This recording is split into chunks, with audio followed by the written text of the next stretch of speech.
1945. Yang kedua, pembukaan UUD 1945 dalam tertib hukum. Yang ketiga, pembukaan UUD 1945 memenuhi syarat. Yang keempat, pembukaan UUD 1945 sebagai staf fundamental normal. Yang kelima, ekstensi pembukaan UUD 1945 bagi kehidupan. Yang keenam, pengertian isi pembukaan UUD 1945. Yang ketujuh, nilai-nilai hukum yang terkandung dalam pembukaan UUD 1945. Yang kedelapan, pokok pikiran yang terkandung dalam pembukaan UUD 1945. Yang kesembilan, hubungan antara pembukaan UUD 1945 dengan pasal-pasal. Dan yang 10, hubungan antara pembukaan Undang-Undang Dasar 1945 dengan Pancasila. Yang pertama, kedudukan dan fungsi pembukaan UUD 1945. Pembukaan UUD 1945 dengan mempelajari tren global pembukaan konstitusi dunia. Ada dua rumusan masalah. Yang pertama, bagaimana kedudukan dan fungsi pembukaan konstitusi yang menjadi tren global. Yang kedua, bagaimana kedudukan dan fungsi pembukaan UUD 1945 dengan menggunakan metode penelitian yuridis normatif. Artikel ini memperoleh kesimpulan. Yang pertama, terjadi tren global kedudukan hukum pembukaan konstitusi, tidak hanya sekedar simbolis pembukaan yang bersisihkan sejarah, sumber kedaulatan, pertanyaan kemerdekaan, tujuan negara maupun identitas nasional, melainkan berkembang menjadi interaktif dan substantif sebagai dasar pengujian maupun penerapan hukum. Pembukaan konstitusi juga memiliki fungsi sosial sebagai alat-alat pemersatu. Namun, terkadang juga dapat menjadi alat pemecah.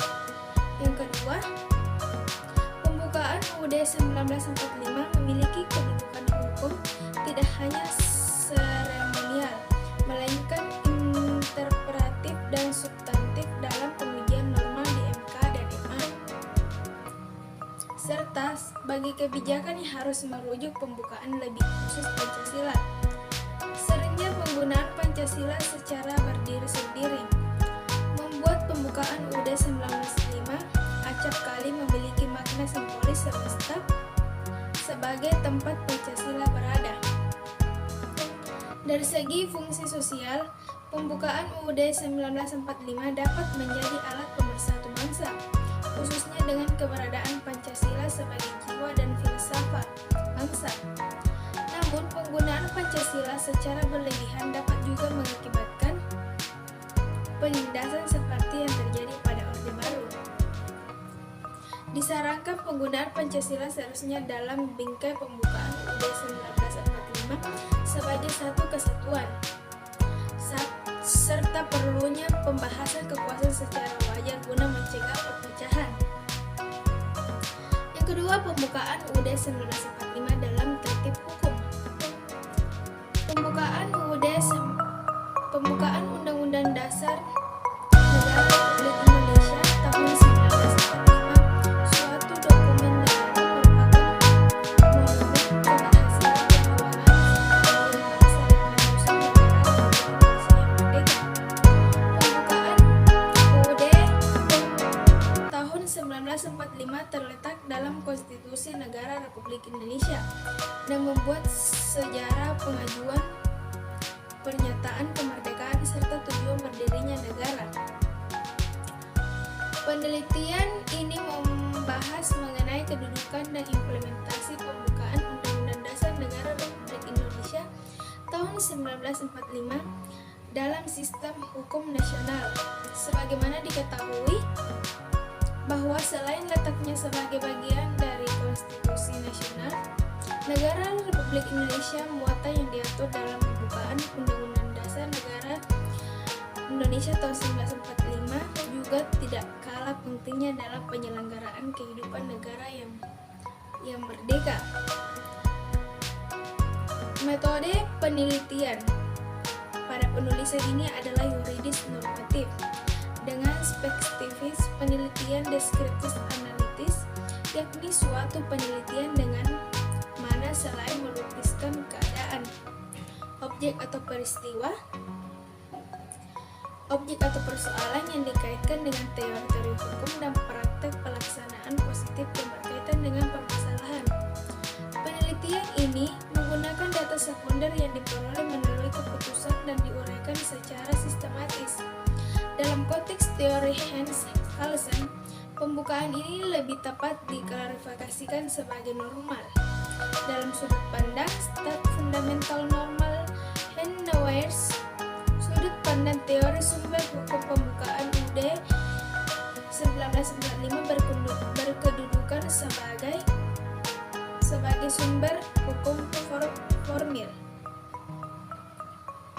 Internalisis pembukaan UUD tahun 1945 adalah dengan menetapkan nilai-nilai yang terkandung dalam pembukaan Undang-Undang Dasar Negara Republik Indonesia 1945 sebagai sumber inspirasi, sumber rujukan, dan kaidah penilaian, yaitu norma kritik dalam pembentukan peraturan perundang-undangan.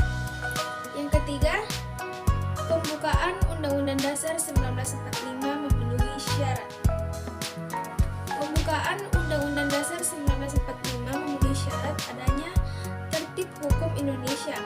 Adapun syarat tertib hukum yang dimaksud adalah meliputi 4 hal. Yang pertama, adanya kesatuan subjek, yaitu penguasa yang mengadakan peraturan hukum. Hal ini terpenuhi dengan adanya suatu pemerintah Republik Indonesia, yaitu pembukaan Undang-Undang Dasar 1945 Anie keempat. Bagian kerohanian yang merupakan suatu dasar dari keseluruhan peraturan hukum. Adanya dasar filsafat negara Pancasila sebagaimana tercantum dalam alinea keempat pembukaan Undang-Undang Dasar 1945. C. Adanya kesatuan daerah terpenuhi oleh kalimat seluruh tumpah darah Indonesia sebagaimana tercantum dalam alinea 4 pembukaan Undang-Undang Dasar 1945. Bagian D. Adanya kesatuan waktu menunjukkan bahwa saat mulai berdirinya NKRI yang disertai dengan suatu tertib hukum sampai seterusnya selama pelaksanaan hidup negara Indonesia. Yang keempat, pembukaan Undang-Undang Dasar 1945 sebagai staf fundamental normal. Pembukaan Undang-Undang Dasar 1945 ini memiliki berbagai pokok kaidah yang fundamental, yang artinya pembukaan Undang-Undang Dasar 1945 memberikan faktor-faktor mutlak bagi tertib hukum Indonesia, sumber hukum tertinggi, lebih tinggi dari batang tubuh UUD 1945, unsur-unsur mutlak dari pokok kaidah negara yang fundamental antara lain sebagai berikut, yaitu menurut sejarah terjadinya pembukaan UUD 1945 ditentukan oleh pembentuk negara dan terpisah dengan batang tubuh UUD 1945. Yang pertama, pembentuk negara PPKI yang mempunyai kualitas dan kedudukan sebagai pembentuk negara menegakkan kemerdekaan dan mendirikan negara Republik Indonesia. Yang kedua, setelah terbentuk negara Republik Indonesia, dibentuklah batang tubuh UUD 1945. Dari segi isinya, pembukaan UUD 1945 memuat dasar-dasar pokok negara. Yang pertama, dasar tujuan negara, baik tujuan maupun khusus, termasuk pernyataan kemerdekaan bangsa Indonesia. Yang kedua, ketentuan diadakannya UUD 1945 negara Indonesia. Yang ketiga, bentuk negara. Yang keempat, dasar filsafat negara, yaitu asas kerohanian negara, tersimpul dalam rumusan Pancasila pada alinea keempat pembukaan Undang-Undang Dasar 1945. Menurut prinsip hukum, pembukaan UUD 1945 memiliki kedudukan hukum yang tetap tidak bisa diubah-ubah karena makna kandungan pembukaan UUD 1945 adalah pokok-pokok pembentuk negara dalam pemerintahan Indonesia. Bagian D, kedudukan pembukaan UUD 1945 dengan pasal-pasalnya. Yang pertama, terpisahnya dan sebagai pokok kaidah negara fundamental serta lebih tinggi dari batang tubuh dalam hal tertib hukum Indonesia. Yang kedua, pembukaan UUD 1945 mengandung pokok-pokok pikiran yang harus dijabarkan dalam pasal-pasal UUD 1945 dan menguasai hukum dasar negara baik yang tertulis maupun tidak tertulis.